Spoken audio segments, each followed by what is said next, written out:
Why are social media different from older forms of media? The main focuses will be on traditional or mass media and social media. Traditional media is described as a continuous flow of information. The forms of traditional media can vary from books to magazines, newspapers, radio, television, and cinema.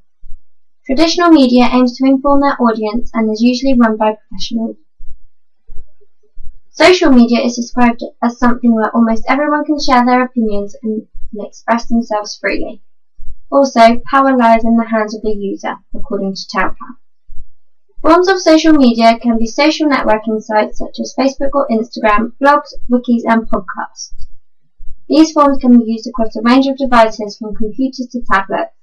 This form of media is open to anyone at any time. What are the differences? The audience. Within traditional media, the form of communication is a one-to-many basis. The media platform, be it television, radio, or cinema, aims to entertain or inform many people. The audience absorb this information and therefore they are a passive audience. In terms of social media, this is from many to many users. All of the users are giving and receiving information from one another. This therefore indicates that the audience are transforming into an active audience. Hinton and Hall support this idea that internet-based media is participative because it is two-way. Examples of this could be likes or comments on a social networking site, reading information and giving information back with a like, for example. Another difference is citizen journalism. This is the criticism of social media forms, according to Hinton and Hall.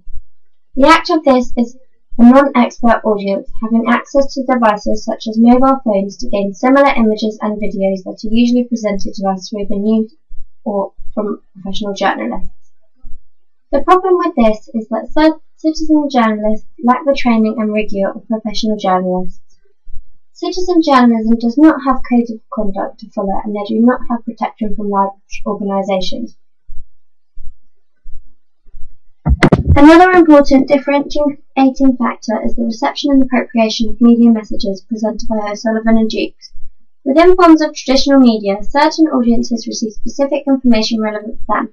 An example of this is a Bournemouth advertiser, which is important for people who live in Bournemouth, but it would not be for others. This would be a different advertiser for others that live a few miles away to get the relevant information for them. Another example of this is BBC South Today.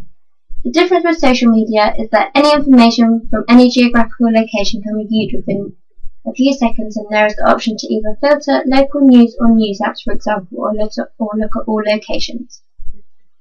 Social media is ever-evolving and reflects our taste culture.